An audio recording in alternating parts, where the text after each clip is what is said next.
The Chicago Bulls have now won 4 games in a row, and that has been led by our young guys. And I'm here to let you guys know that Patrick Williams is proof on why you shouldn't give up on young players too soon. And then we will dive into the mailbag today. Y'all already know we gonna talk about it, but you gotta hear the music first. Cognac, gang.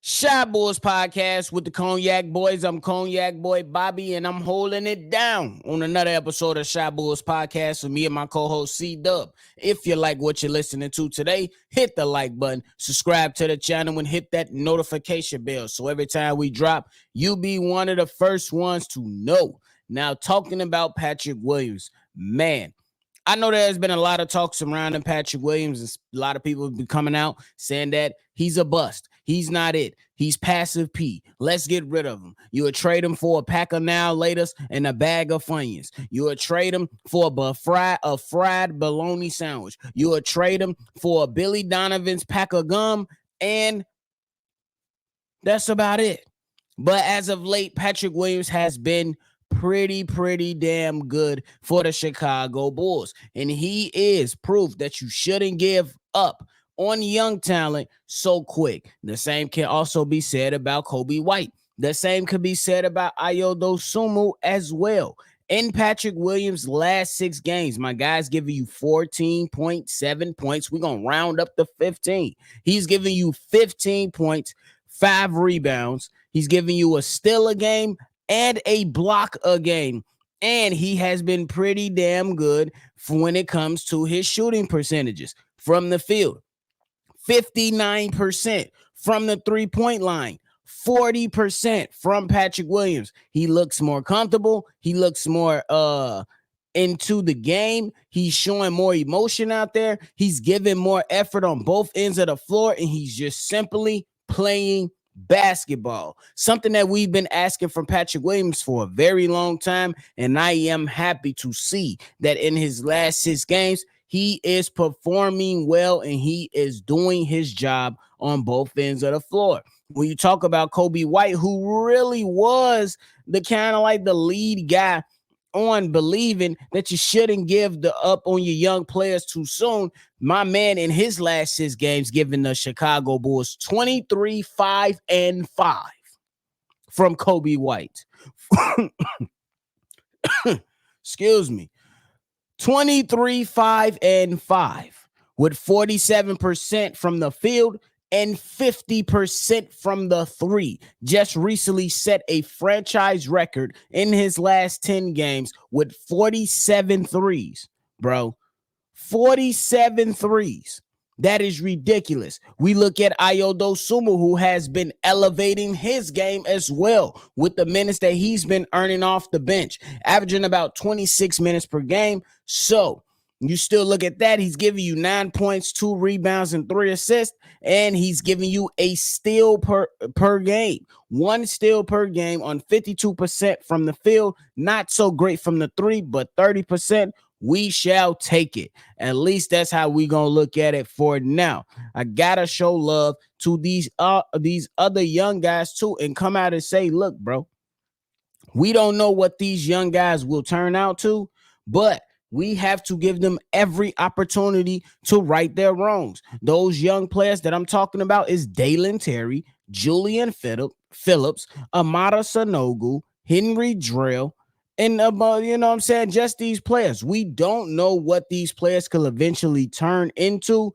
but we have to be patient with some of these players. I understand, like when we talk about Patrick Williams, he was the selected 4th overall in his draft that he was selected by the Chicago Bulls, and he did not pop as fast as some of those other players that was in his draft, like Tyrese Maxey, like Halliburton, players like that. They popped a little bit more, way more faster if we keeping it a buck than Patrick Williams. But I will say this: shout out to the Bulls for having a little bit of patience to stick it out with Patrick Williams. I mean, I know that they did come out early within the season and kind of put pressure on Patrick Williams to let him know he has to be a focal point with, on this team and within the offense for the Chicago Bulls. And he kind of got off to a rough start to where we were like, what the hell are you doing, Patrick Williams? You got benched again for Torrey Craig. And then he earned his spot back, and it looks like he ain't trying to give it up.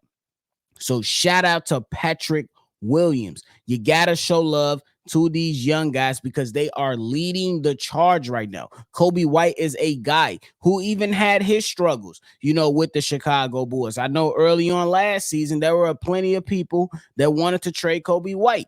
I probably said it as well. But I know that in that second half of the season, when he started to settle in, when he started to find his way, when he began to sit in the chair on the defensive side of the ball and defend, that's when everything started to turn that corner. And then this offseason, me and my co-host, C-Dub, we came out and said, hey, look, you might have the point guard on your team.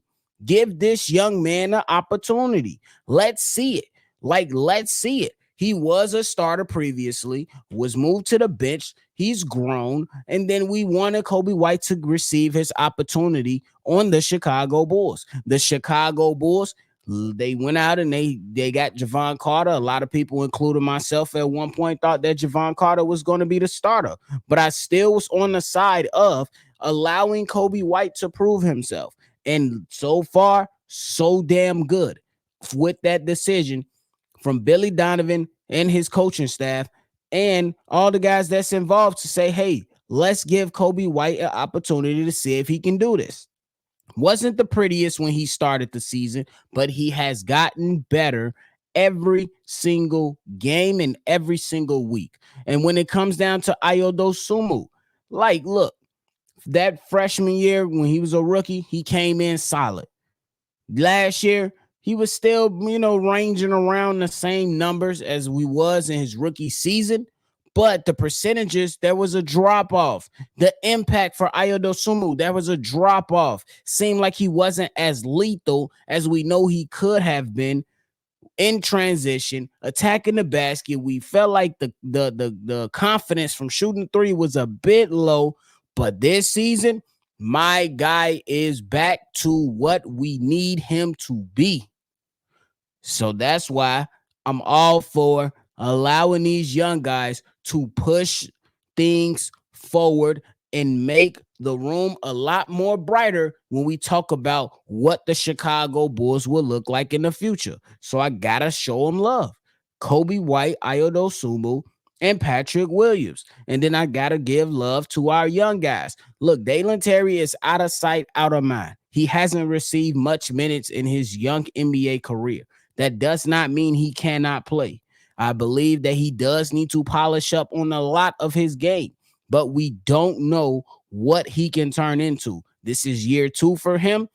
I hope that we eventually, with moves expecting to come with the Chicago Bulls, we get more film and tape with Dalen Terry in the lineup, and we can see if he's that guy or not. We never got that opportunity with Marko Simonovic. I'm pretty sure there is much reason for that, but these guys need their opportunity. We've seen glimpses from Julian Phillips. I want to see a little bit more from Dalen Terry as well. Y'all go ahead and comment on that below. Let me know how y'all feeling about that all.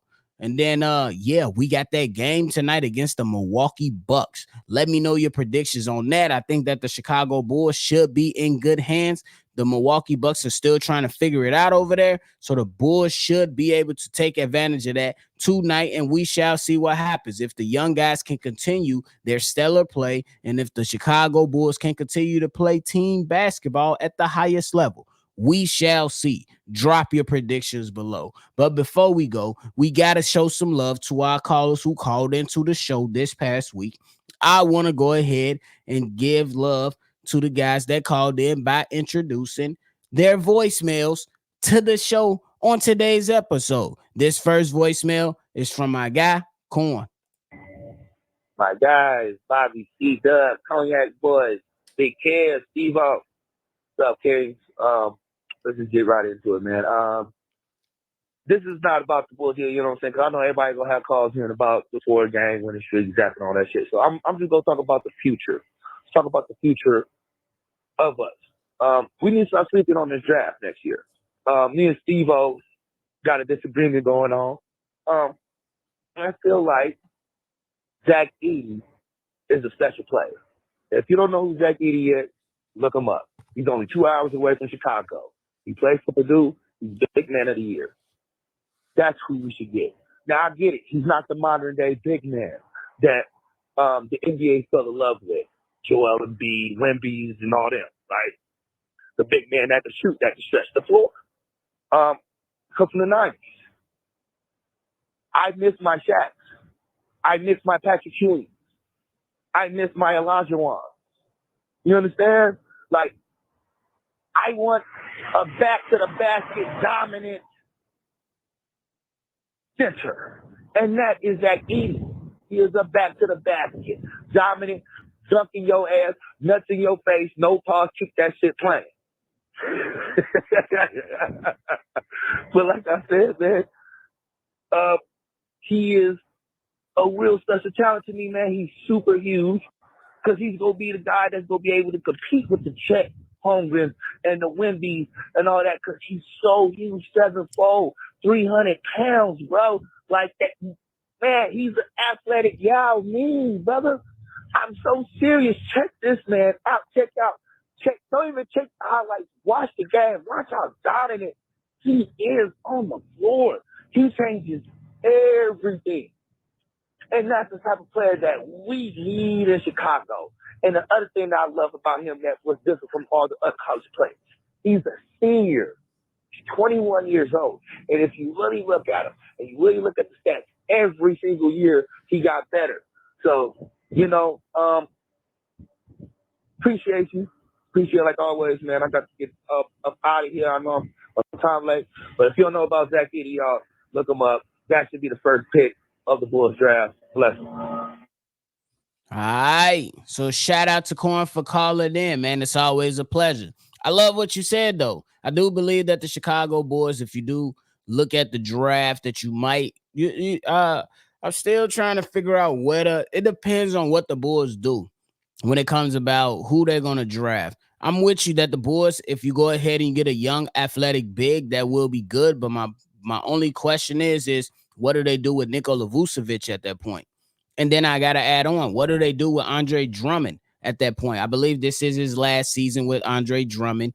But if he continues to be solid and if he wants to return, do you just go ahead and give him up? He's still solid off the bench on most nights. He's giving you double-digit rebounds. He's helping in that regard. And then when you talk about Nikola Vucevic, his deal is very, very favorable, and it's not a bad deal, and you still going to have him locked up for an additional 2 years. So do you risk a high draft pick potentially on a guy like that? You know what I'm saying? On the big guy. And then you see what happens, and then you allow him to just sit and rest and develop or something like that. Like, what is the whole plan behind that? Because if I'm looking at things, if you can't come to terms with DeMar DeRozan on something, you can move P. Will to the 3, and then you can attack something and look at a guy that can play the 4 for you. That's how I'm looking, because I don't really have a guy set in place. I haven't really done my homework on draft prospects that's going to be coming out you know what I'm saying? After this season. I got to keep it honest. I'm not going to sit here and make up lies and stuff. So I think that is an interesting prospect that you mentioned for sure. But I still want to see the other guys around it. And I also want to let this season play out to see who's going to stay, who's going to go. Because I believe that if you can't come to an agreement with DeMar DeRozan, you might as well let him go, slide P. Will to the 3, and then you still got Nikola Vucevic, and you could probably get a young guy at the 4 unless you feel like Julius Phillips is good enough for that. But you could still have somebody on the bench to support that role in whatever you're trying to do. And I'm not saying that it's, it's very, very possible, but you still got other guys, working on their games to see what they can do for the Bulls.